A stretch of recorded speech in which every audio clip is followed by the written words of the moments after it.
This is Gemara in Shabbos, Daf Mem Tes Amid Aleph. We are holding 4 lines down at the 2 dots as we quote to the end of the Mishnah that said, Bisman Shehin Lachin, when they're moist, the straw, etc., then you're allowed to insulate them.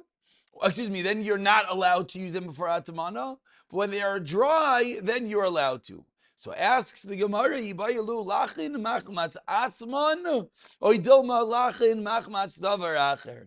When you're not allowed to use it for atamana due to the moisture, is that when it's their own moisture, or is that when there is external moisture, when you add on additional moisture into the straw? Explains the Gemara, Tashema, the Bryce explains, so from there we can learn, explains the Gemara, then it makes sense how all these items could be moist. Because particularly when it says moichin, when it says this type of stuffing, there is no internal moisture.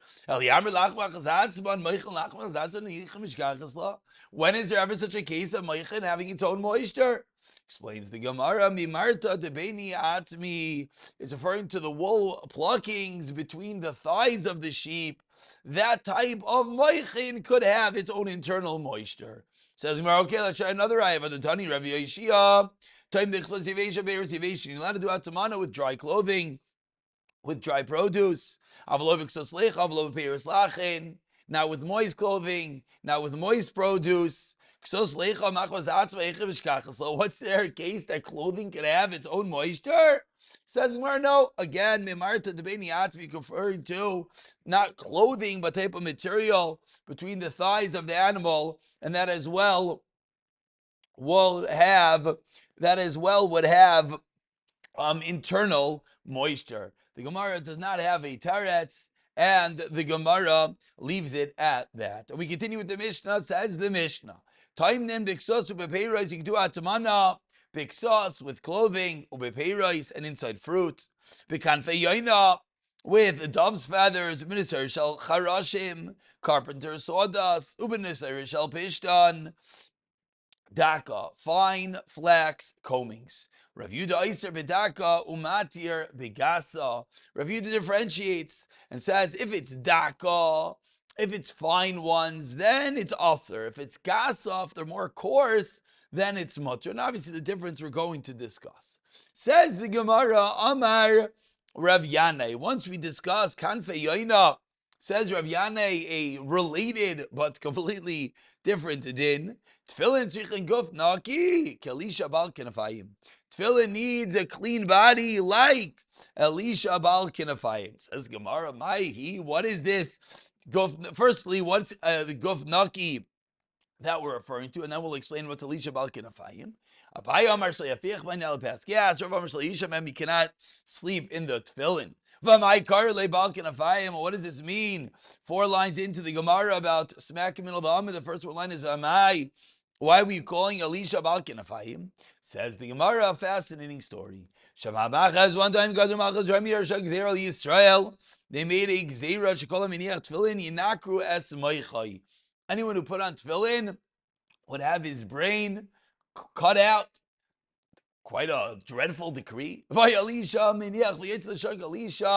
was not nervous. He put on tefillin. He was walking around. Ro kasterechad, an officer saw Elisha. Rav started chasing Elisha. Elisha, when the officer caught him, took the tefillin off his hand. He was holding him in his hand. Amar Elai, the officer said, what's in your hand? Amar Elai, what do you mean? Kanfei yoina. He opened his hands. Indeed, there were dove's wings. Says the Gemara, why davka kanfei yoina? Because Klal Yisrael is compared to yoina shnemar kanfei yoina nechbe b'kesef, covered with silver. Just like a yoina, wings protect it, so to Klal Yisrael, the mitzvahs protect us. A little bit of a segue due to the fact that the Mishnah mentioned kanfei yoina with regard to atmana. And now, 5 lines from the next Mishnah, we quote the Mishnah of saying, "B'nesayer shel charashim," carpenters sawdust, and Rav Yehuda differentiated between fine and coarse. Says the Gemara, according to Rav Yehuda, Yibayil Rav Yehuda, "Nesayer shel charashim kai, nesayer shel pishtin kai." When Rav Yehuda differentiated between coarse and fine, was he talking about the carpenter's sawdust or the piece of flax? Tashama, we bring a raya to Tanya. It says in a brayso, Rav Yehuda Iman Urus al Pishtan Daka Reu Kizevel. Rav Yehuda explains that Urus al Pishtan, the flax combings, are like zevel, which we know are moisef havel. They add on heat. Shema mina Urus al Pishtan kai. Shema mina. We see he's going to Urus al Pishtan, and that's the reason why when it is Daka, it's going to be a problem, as then it increases the heat. Whereas if it's gasa, it would be mutter. We continue with the Mishnah on the bottom of the Amid. So you can do atamana with animal hides, and as well, you're allowed to move them. So you can use wool shearings, but you're not allowed to move them. So if you want to do atamana with wool shearings, how can you do it if you're not allowed to move them?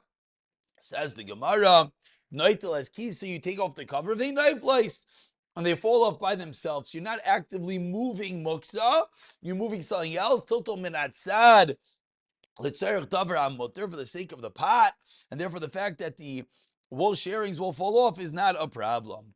Concludes the Mishnah of Lazban Azariah Omer, Kupa mital sida v'noitel. Says Rav Lazban Azariah, you tilt the entire box and it falls on its side.